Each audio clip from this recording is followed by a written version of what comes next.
Olá, um excelente dia para você que acordou bem cedinho nesse feriado para acompanhar o Manhã no Ar. Hoje é quinta-feira, é dia de Corpus Christi, 15 de junho. Manhã no Ar está começando e eu te convido a conhecer os destaques do programa de hoje. Polícia prende o mandante da morte do cantor Melvino Júnior. Evenilson de Oliveira, o mistério, foi preso na Avenida Efigênio Salles. Mais um mistério, cabeça.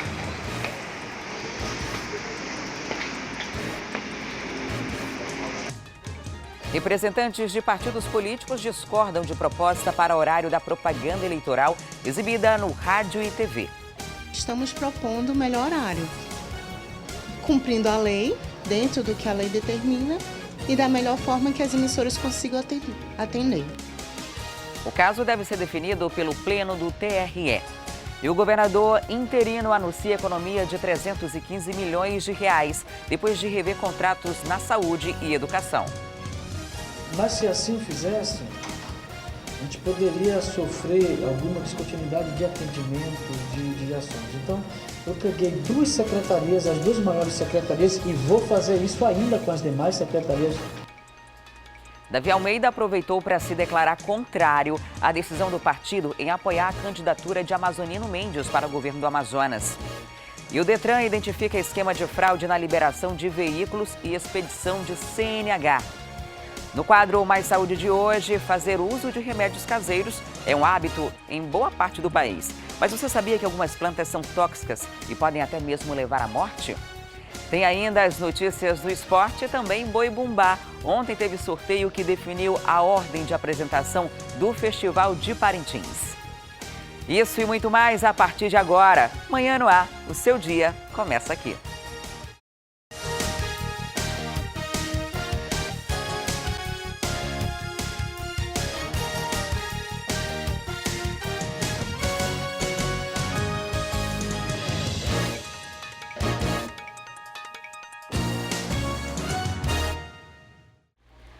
Olá, muito bom dia. São 6 horas e 5 minutos. Nós estamos ao vivo nesse feriadão e você pode participar do Manhã no Ar com a gente. É muito simples. Manda para cá sua sugestão de reportagem, denúncia, flagrante. É só enviar uma mensagem de vídeo ou áudio para o nosso WhatsApp. Anota aí. É o 992 25 8767. Você pode ainda entrar na nossa página no Facebook e interagir com a gente por lá.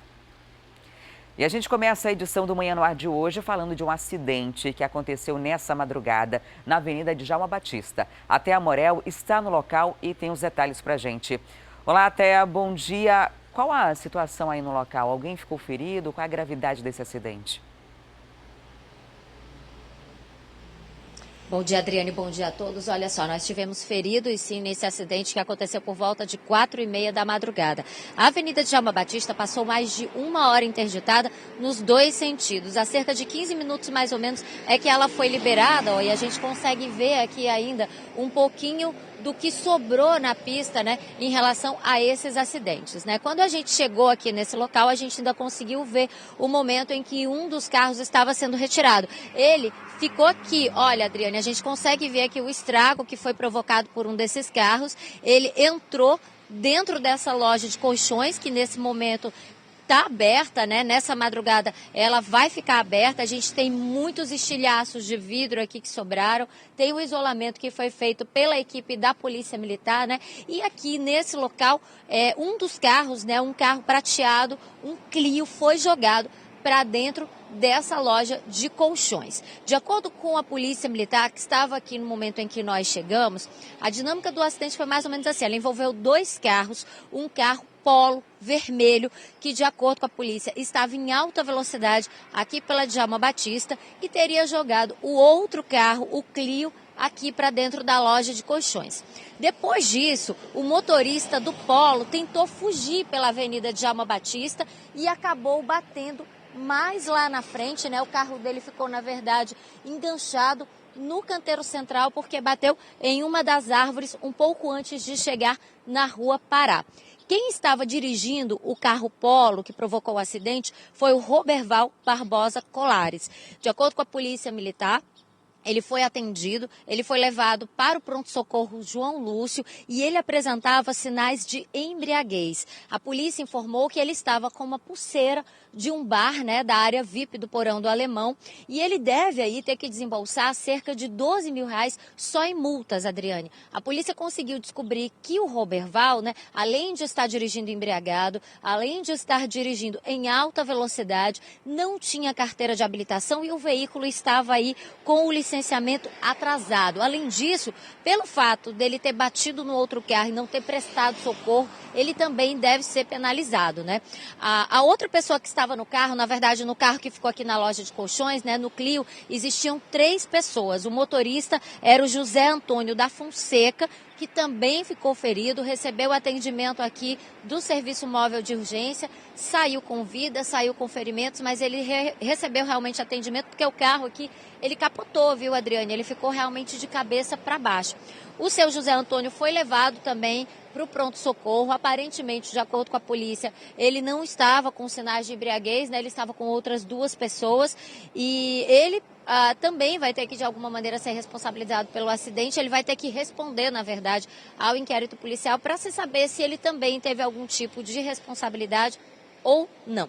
O que se sabe, o que foi confirmado realmente, é que o Roberval, que foi o motorista que bateu e que saiu, fugiu, tentou fugir do local, mas bateu aqui no canteiro central, estava visivelmente embriagado e por conta disso ele deve ser multado, ele deve responder ao inquérito policial, né?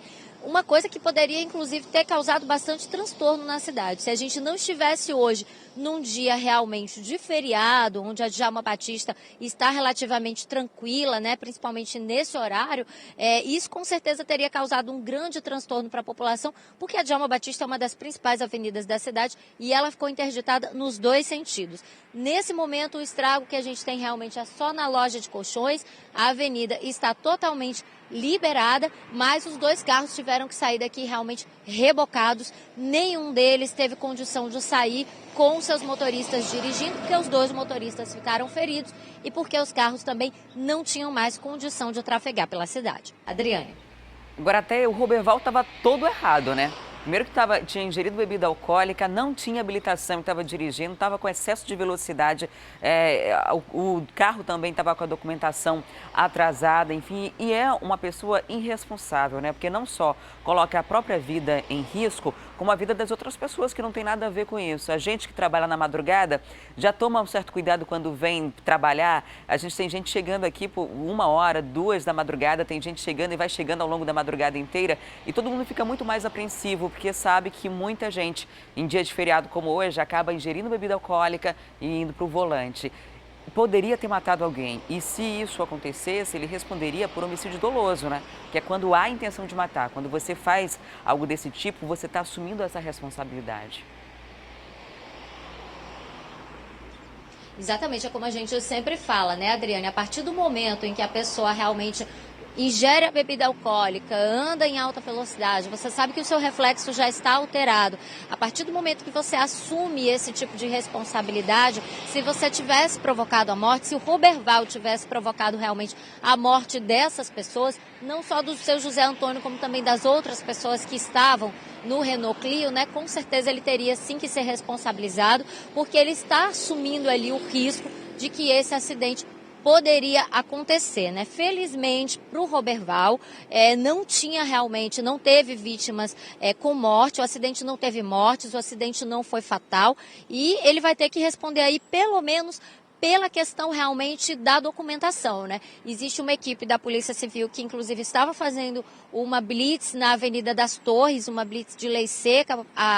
O policial me falou que eles estavam verificando alguns paredões que estavam acontecendo na Avenida das Torres, né? Porque, como você mesmo disse, véspera de feriado, muita gente aproveita para ficar até mais tarde na rua e foi o policial civil que fez aí esse levantamento realmente da situação do Roberval. Existem vídeos, a gente não vai divulgar agora porque a gente está recebendo, né? Mas existem vídeos que mostram que o Roberval estava claramente embriagado, claramente assim, fora de consciência, né? Que não poderia ter pego a direção. Felizmente para ele, não houve mortes nesse acidente, mas ele com certeza vai ter que ser responsabilizado, principalmente do ponto de vista do Detran, né? Do ponto de vista de ter aí assumido a responsabilidade de estar dirigindo em condições absolutamente desfavoráveis e que com certeza colocaram a vida das outras pessoas em risco. Obrigada, Thea, pelas informações. Olha, a multa mínima chega a R$ 2.000 e ela pode ir com os agravantes, recusa de fazer teste de bafômetro, entre outras coisas, até R$ 30.000. Então fica aqui o alerta para você que insiste em dirigir e depois de ter bebido, né? Porque você poderia ir de Uber, pode ir de táxi, vai pagar muito menos que uma multa se você for pego pelo Detran, por exemplo. E após ter sido sequestrado em frente à própria casa, um adolescente foi encontrado morto ontem no Distrito Industrial. O Danilo Alves tem os detalhes. O corpo do adolescente foi encontrado por funcionários de uma empresa do distrito. Wesley Souza Barreto tinha 16 anos. Ele morava no bairro Armando Mendes e trabalhava como confeiteiro. Segundo a família, ele estava jantando com a mãe quando foi para a frente da casa e um carro modelo Uno de cor branca chegou com 2 pessoas. Um deles pegou o adolescente, agrediu e depois jogou ele no carro. Os policiais isolaram a área que o adolescente foi encontrado. Segundo a PM, o jovem foi violentado e depois morto com pelo menos 3 tiros. Ele foi sequestrado, já tem a identificação desses suspeitos ou ainda não? Não, eles não conseguiram pegar a placa do veículo, mas encontraram. Segundo informes, né, o carro foi encontrado lá na comunidade da Sharp. O mesmo carro que retirou ele de lá do Armando Mendes. A mãe do adolescente esteve aqui no local e não quis conversar com a imprensa. Ninguém disse se o adolescente tinha ou não envolvimento com o tráfico de drogas. Mas o primo do jovem de 16 anos, um adolescente de 14 anos, foi morto há 2 meses. A polícia acredita que se trata da mesma situação. Mas a delegacia especializada em homicídios e sequestros deve investigar tudo isso. E a Delegacia Especializada em Homicídios e Sequestros vai começar a ouvir as testemunhas sobre o caso da morte da estudante Brenda da Mota Dantas, de 21 anos. Ela estava desaparecida há 4 dias e o corpo foi encontrado boiando no rio na segunda-feira. O corpo da jovem Brenda da Mota Dantas, de apenas 20 anos, foi encontrado em uma localidade chamada Prainha, que fica no bairro Tarumã, aqui na zona oeste da cidade. De acordo com as informações que foram repassadas pela polícia, o corpo da jovem estava nas proximidades de uma área de mata, boiando. Existe a suspeita de que ele pode ter sido jogado no igarapé do Tarumã e ter vindo parar aqui nas proximidades de um balneário. O corpo tinha sinais de estrangulamento, como se a jovem de apenas 20 anos tivesse levado o que os policiais chamam de mata-leão. Ou seja, ela foi realmente asfixiada e estava com essas marcas pelo corpo. De acordo com familiares, Brenda saiu de casa no fim de semana. Ela tinha dito que ia para uma choperia no bairro Coroado, na zona leste da cidade, e não retornou. Existem algumas testemunhas que contam que ela foi abordada por um grupo de cerca de 6 pessoas que estavam dentro de um carro. Pegou carona com eles e sumiu. A partir daí, ela não foi mais vista. Uma dessas pessoas que estaria nesse grupo é um jovem que é do semiaberto, conhecido apenas como Galerito. Dentro dessa mesma turma, existem também outros 3 rapazes que são ex-presidiários. A jovem, de acordo com a família, era bastante calma, ingeria apenas bebida alcoólica, mas não tomava drogas e era muito querida, principalmente na zona leste da cidade. É por isso que a Delegacia de Homicídios e Sequestros vai iniciar uma investigação para saber o que aconteceu, saber por que ela passou tanto tempo fora de casa depois de pegar essa carona, né? E saber realmente quem pode ter sido o responsável por essa morte. A delegacia especializada vai começar a ouvir as pessoas e vai fazer uma série de oitivas, uma série de interrogatórios para saber realmente quem seriam as pessoas que estariam nesse grupo e como a jovem Brenda teria vindo parar tão longe, aqui na zona oeste da cidade, próximo do igarapé do Tarumã. E um menino de 13 anos está desaparecido há mais de uma semana. A família está aflita, sem notícias, depois que o garoto se perdeu do pai no bairro Compensa. Uma situação que está deixando uma família inteira desesperada. O pai, Rodrigo Silva da Silva, e a mãe, Viviane Fernandes, moram aqui no Parque São Pedro. O casal tem 2 filhos. O Rian Micael Soares da Silva, de 13 anos, e a pequena Sofia, Ana Sofia, de 1 ano e 8 meses. Rodrigo está desempregado, em busca de emprego, e no último dia 17 saiu com o Rian para entregar currículos. Ele foi até o bairro Compensa porque lá haveria uma promessa de emprego.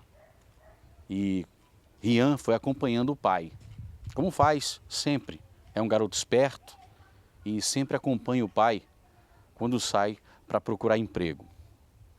Só que quando estavam voltando, o Rodrigo já estava chegando na parada de ônibus para voltar para casa com o Rian. E foi nesse momento que o garoto de 13 anos falou: pai, eu vou tomar uma água porque eu estou com sede, ali naquela oficina. Só que o Rodrigo não prestou muita atenção qual seria esta oficina. Rodrigo ficou aguardando o filho na parada de ônibus. Só que ele não voltou mais para a parada de ônibus. De lá para cá, já se passam mais de uma semana e Rodrigo sempre sai em busca do filho que está desaparecido há mais de uma semana. E com isso a família inteira também fica desesperada, porque ninguém sabe, ninguém tem notícias do pequeno Rian. Não, ninguém tem notícia, a gente sai todos os dias pela rua, procurando informação dele. O pai dele está doente, mas mesmo assim o Rodrigo sai todo dia para trás dele.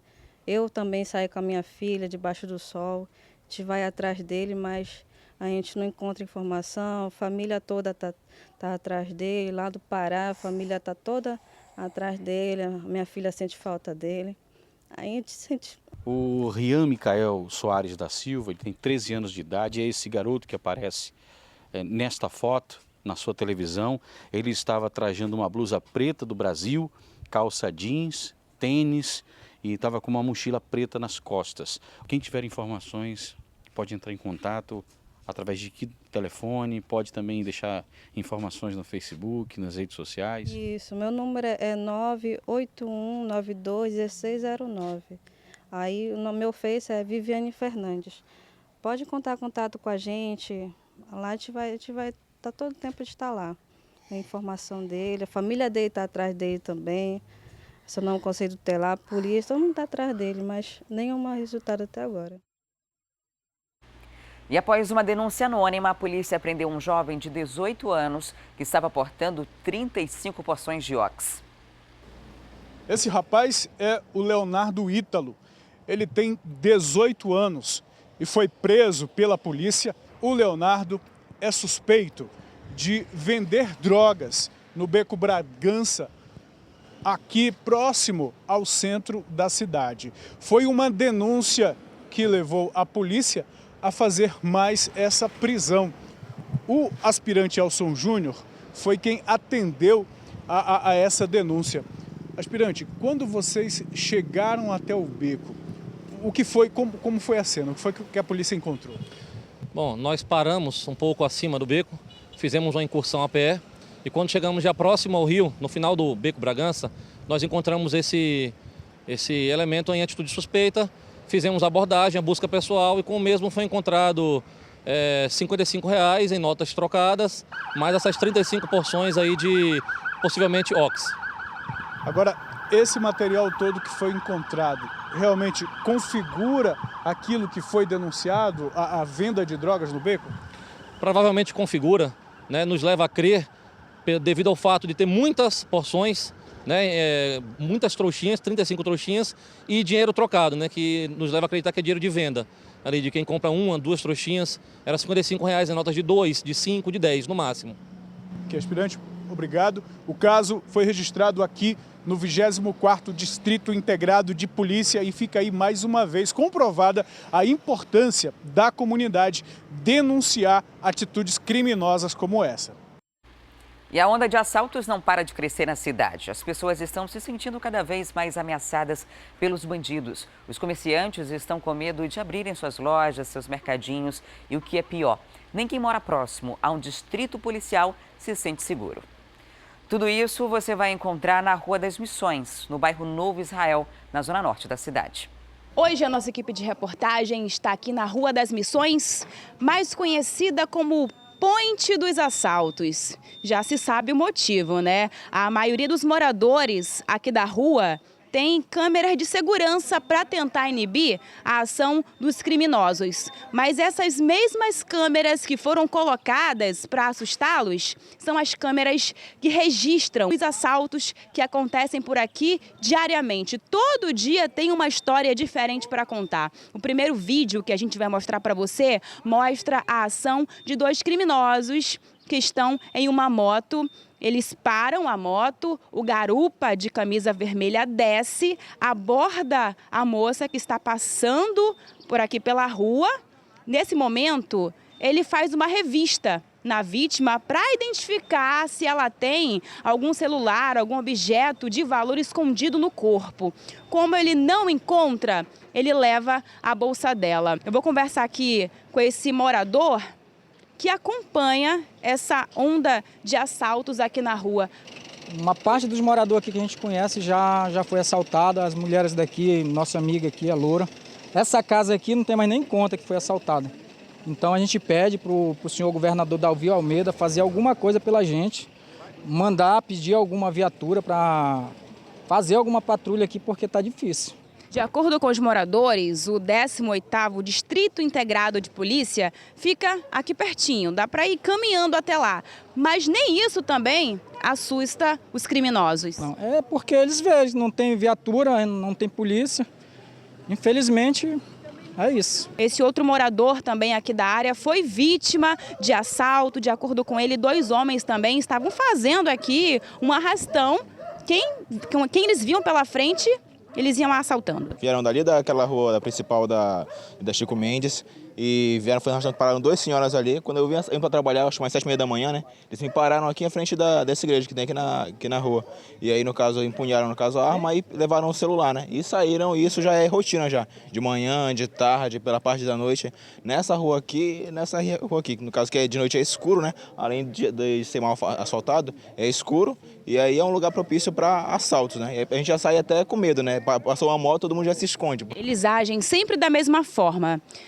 Houve aquele assalto que a gente acabou de mostrar para você. Essa mesma câmera registrou um segundo assalto 2 dias depois. A gente mostra agora para você a imagem. O rapaz caminha tranquilamente aqui pela rua com o celular na mão. Foi nesse momento que 2 homens em uma moto passaram, o abordaram e levaram o celular dele. A ação também sempre muito rápida, demorou cerca de 5 segundos. Como os moradores relatam aqui pra gente, não tem hora, de manhã, de tarde, de noite. Os moradores que precisam trabalhar cedo, que trabalham no distrito industrial, que saem de casa às 5 horas da manhã, também são vítimas. Os alunos são as maiores vítimas. As maiores vítimas são os alunos. Esse é constante, esse bairro é área vermelha, está área vermelha mesmo. E nós pedimos a compreensão das autoridades. Queremos segurança, queremos segurança. Em nota, a Polícia Militar informou que o patrulhamento vem sendo realizado por todo o Novo Israel e arredores, utilizando viaturas de 4 e 2 rodas em horários diferenciados, principalmente durante o horário noturno, início da manhã e também no final da tarde. Em relação à reclamação dos moradores da Rua das Missões, a Polícia Militar orienta que eles registrem as ocorrências no 18º Distrito Integrado de Polícia, para fins de investigação da Polícia Judiciária e, com base nas estatísticas, executar as ações imediatas no sentido de coibir os crimes. A PM também recomenda que a população participe das reuniões comunitárias com as equipes de polícias presentes aí na comunidade, visando o constante desenvolvimento de estratégias para a segurança e a prevenção de crimes. E depois de denúncias, daqui a pouco a gente traz essa reportagem, porque agora a gente vai falar do jornal A Crítica de hoje, que destaca: chefes do tráfico no Amazonas são condenados. Justiça Federal condena os cabeças da FDN a mais de 39 anos de prisão fora do estado. Essas e outras reportagens completas podem ser conferidas no seu celular ou tablet. É só baixar gratuitamente o aplicativo A Crítica Digital. Cadastrando-se, você ganha 1 mês de assinatura grátis. O aplicativo já está disponível para os sistemas Android e iOS. E agora sim, um homem suspeito de ser o mentor da morte do cantor Melvino de Jesus foi preso na noite de ontem. Evenilson de Oliveira Ferreira, conhecido como Mistério, foi apontado como contratante dos pistoleiros que executaram por engano o cantor. Sobre esse assunto, eu converso ao vivo com a repórter Carol Queiroz. Olá, Carol, bom dia. Como foi que a polícia chegou até esse suspeito? Oi, Adriane, bom dia a todos que nos acompanham. Pois é, viu, Adriane, desde que aconteceu, né, desde que o cantor Melvino foi morto, a polícia vem trabalhando numa investigação forte aí para então chegar até os autores do crime. A gente já sabe, já é do conhecimento de todos que o cantor Melvino foi morto por engano e agora, depois de um grande trabalho de inteligência aí da polícia, os autores do crime, inclusive o mandante, foram presos, né? Como você disse, o Evenilson de Oliveira, ele foi preso aqui na Efigênio Salles, aqui no V8, bem próximo aqui de onde nós estamos, depois de um cerco que a polícia fez, né? Ficou realmente de campana para conseguir pegá-lo. Eu vou conversar agora com o delegado titular aqui da Delegacia Especializada em Homicídios e Sequestros, doutor Juan Valério, que sempre nos atende, que vai dar um pouquinho mais de detalhes aí sobre esse caso, sobre a prisão, então, do mandante aí, né, do crime, então, que acabou matando o cantor Melvino. Bom dia, doutor. Conta pra gente como é que foi essa prisão, como é que a polícia conseguiu chegar, então, até o Evenilson. Bom dia a todos que nos assistem. A partir das nossas análises de inteligência da Delegacia de Homicídios, em conjunto com o DRCO, fechamos um cerco, né, delimitamos alguns perímetros na área onde possivelmente ele estaria se abrigando, né, e ontem, por volta de 7h30 da noite, ele iniciou sua fuga, né. Então, felizmente, conseguimos interceptá-lo no V8, ele estava em um veículo, em uma ação cirúrgica, né, sem realmente disparar nenhum tiro e nem maiores contratempos, conseguimos efetuar a prisão do mesmo, né? Ele trata-se do mistério, né? O principal aí mentor de todo esse crime, né? Que seria para ceifar a vida de um traficante de Coari, né? O Vitão, e estava aqui abrigado em Manaus justamente por isso, né? Que esse traficante sabia que ele estava tramando contra a sua morte e foragiu-se aqui em Manaus, né?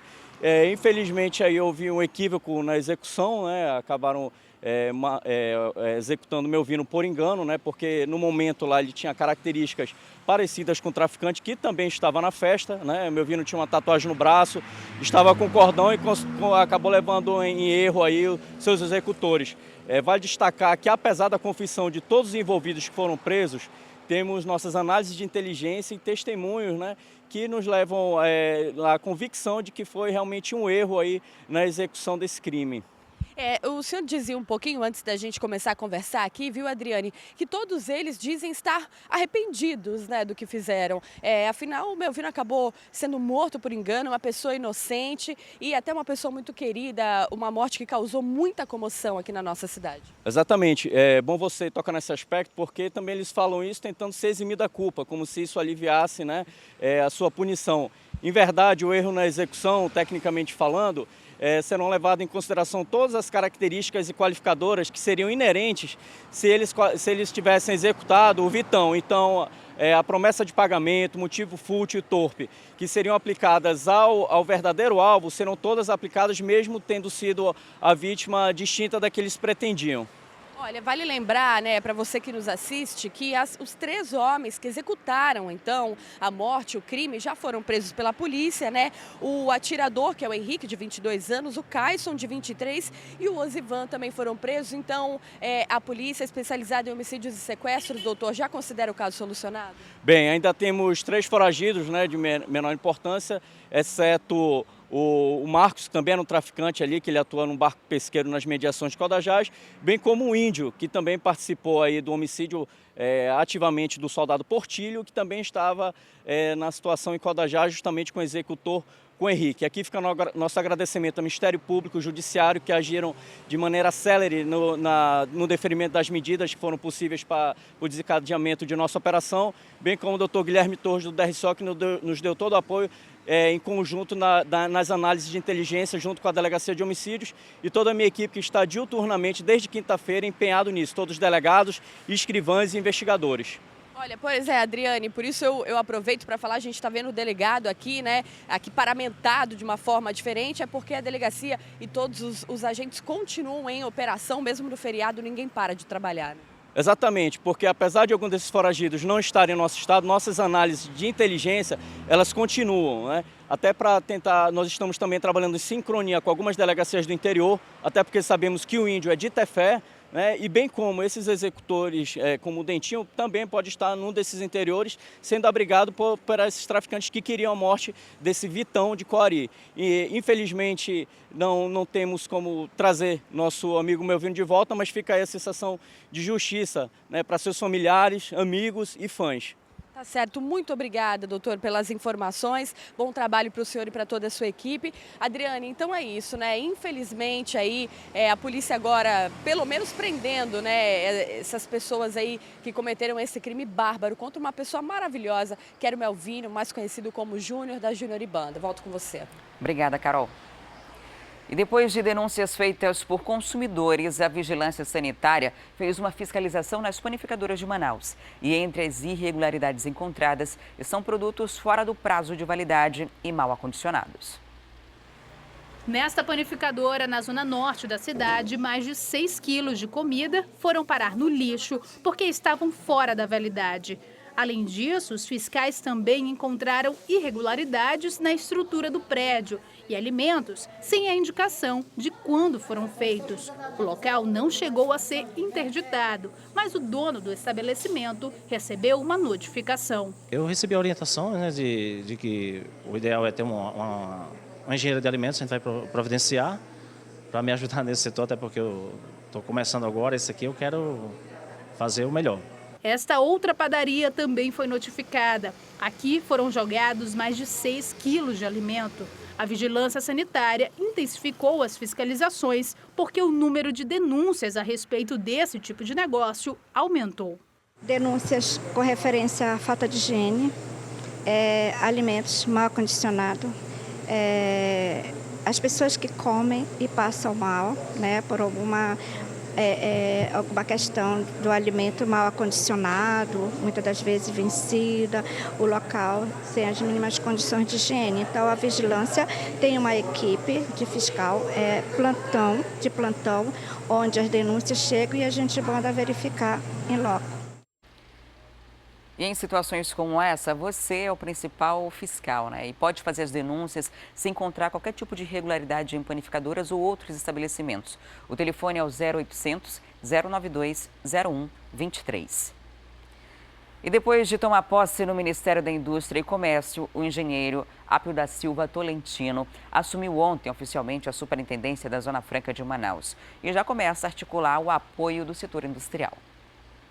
Apio Tolentino assume a vaga de superintendente da Zona Franca de Manaus no lugar de Rebeca Garcia. Ele disse que tem bom relacionamento com os empresários do setor industrial e promete mudanças na economia local. Além disso, reuniões já foram agendadas para debater as ideias. A partir de agora, o novo superintendente quer criar mecanismos que favoreçam o polo industrial. Uma das ideias citadas é identificar quais são os componentes importados de outros países e trazer para o Brasil essas indústrias para que esses insumos sejam comprados aqui mesmo na região e, dessa forma, gerar emprego e renda. Eu viajei o mundo inteiro vendendo Zona Franca. Estados Unidos, Japão, China, em vários locais.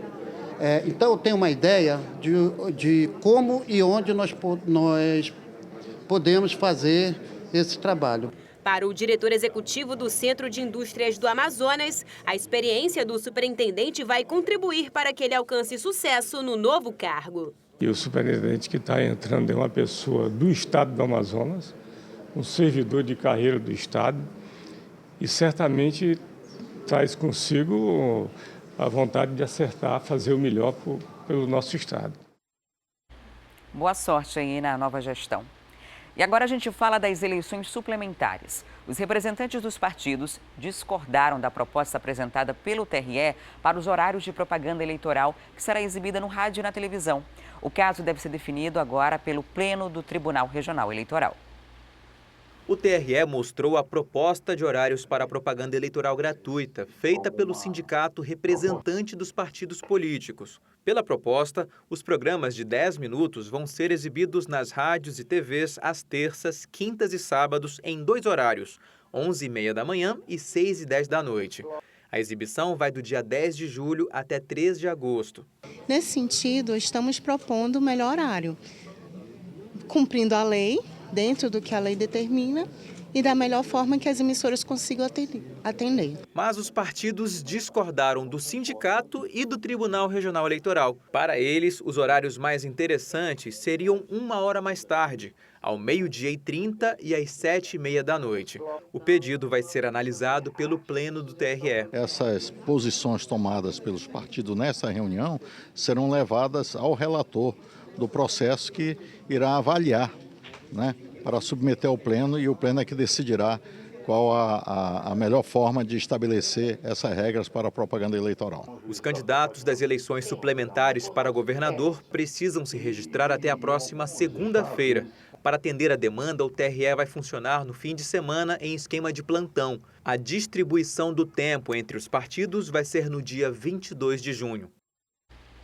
Essa questão do horário de propaganda em rádio e televisão, ela é bem complicada, principalmente na televisão, porque a gente já tem um fuso horário em relação à programação de Brasília, do eixo Rio-São Paulo, e é uma eleição atípica, fora do prazo. Quando as eleições acontecem normalmente em outubro, nos anos que já está predeterminado, aí tem uma programação, uma grade em que as empresas de comunicação se preparam para receber todo esse conteúdo, que não, de gratuito não tem nada.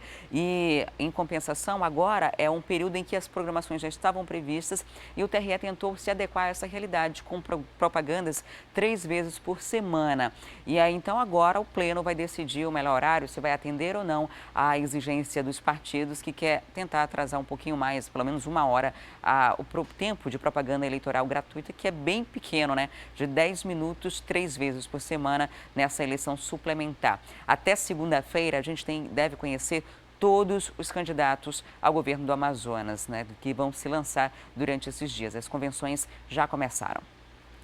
E falando em convenção, o PPS confirmou o nome da jornalista Liliane Araújo para disputar o cargo de governador do estado do Amazonas. Apesar do período de convenções ter iniciado na segunda-feira passada, essa foi a primeira convenção a definir um candidato. Liliane Araújo, que já concorreu ao cargo de vereador em 2016, é a candidata ao governo do estado pelo Partido Popular Socialista. A candidatura Mudança com Segurança anunciou ainda o vice da chapa, o policial militar Cabo Lobo, também do PPS. Sem apoio de aliados, a legenda se lança sozinha na disputa. O estado do Amazonas é uma casa que está inabitável. É preciso a gente fazer o quê? Arrumar essa casa para a gente poder, aí sim, começar a investir. Saúde, segurança, educação, infraestrutura, geração de emprego e renda. E o governador Davi Almeida anunciou ontem que o Amazonas deve economizar 315 milhões de reais. O governo pretende cortar despesas e redirecionar recursos do estado. Davi Almeida disse também que não apoia a decisão do PSD de lançar Amazonino Mendes como candidato ao governo. Em 36 dias à frente do governo, Davi Almeida decidiu cortar despesas e reduzir valores de contratos. Só na saúde serão economizados 202 milhões de reais, 101 milhões na educação e 12 milhões na Casa Militar. Entre os contratos revistos está o aluguel de aeronaves, que custa ao estado pelo menos 12 milhões de reais. Diminuir esses contratos em até 25%. Não é isso? Não é isso, doutor Adriano? Não é isso, doutor Rogério? Mas se assim o fizesse, a gente poderia sofrer alguma descontinuidade de atendimento, de ações. Então, eu peguei 2 secretarias, as 2 maiores secretarias, e vou fazer isso ainda com as demais secretarias. Segundo o governador, o Amazonas teve uma boa arrecadação no mês de maio, mas ainda inferior se comparada ao mesmo período do ano passado. Davi Almeida também deu ordem de serviço para obras que já estavam previstas, como o sistema viário em pelo menos 20 cidades no interior. Na segurança pública, representantes da Humanizare serão convocados para rever contratos e discutir melhorias no sistema prisional. Davi Almeida também falou sobre a eleição suplementar. Ele confessou ter interesse em disputar a permanência no cargo de governador do Amazonas, mas não foi essa a decisão do grupo político comandado por Omar Aziz. O partido já decidiu apoiar a candidatura de Amazonino Mendes para o governo e Davi ficou cotado para ser o vice. Mas essa ideia não foi bem aceita por Davi Almeida. Aí agora eu me dou o direito de não seguir a orientação do meu líder político, que é o senador Maziz, só isso. Eu não estou aqui fazendo cavalo de batalha nem criticando ele, não. A decisão é dele. Já disse que eu tomei 2 decisões, de não aceitar serviço dele, do amazonino, e muito menos apoiá-lo. Essa é a decisão. E agora vamos ver como está a cidade lá na Zona Oeste. Vamos lá para o bairro da Compensa, onde tem a ponte Rio Negro. E aí o nosso drone está se aproximando dessa área da cidade que deve ficar bastante movimentada. Afinal de contas, hoje é feriado. Amanhã muita gente não trabalha, vai enforcar aí e já segue com o fim de semana. A estimativa da ação é que cerca de 20 mil pessoas deixem a cidade. Quem atravessa a ponte Rio Negro pode ir para o município de Iranduba, Manacapuru e Novo Airão. E por enquanto o movimento é bem tranquilo, também ainda está bem cedo, são 6 horas e 44 minutos. As pessoas ainda estão, muita gente dormindo em casa, tomando seu café da manhã, acompanhando a gente. Então quem está acompanhando já pode saber que está tranquilo, pode sair de casa aí pela Zona Oeste da cidade, pela ponte Rio Negro, e aí pode inclusive aproveitar para tomar aquele café regional do outro lado da ponte, né? É uma boa opção para você que pretende ir para os balneários dessa região ou para os municípios da região metropolitana de Manaus que tem acesso através da ponte Rio Negro, que está uma maravilha. E essa imagem é muito bonita, inclusive, né? O dia começou muito bonito, é um dia de feriado que dá para você aproveitar bastante, ao que parece não vai chover. E com essa linda imagem a gente vai para o intervalo comercial e daqui a pouquinho a gente mostra uma outra saída da cidade, a movimentação e fiscalização também da Arsan em relação a isso, Arsan e Detran. E falando em Detran, a gente recebe o diretor-presidente do Departamento de Trânsito daqui da cidade, do estado, na verdade, para falar sobre uma fraude que está rolando na internet. Estão oferecendo serviços que seriam oferecidos apenas pelo Detran de forma fraudulenta. E a gente explica isso com detalhes daqui a pouquinho. Não saia daí.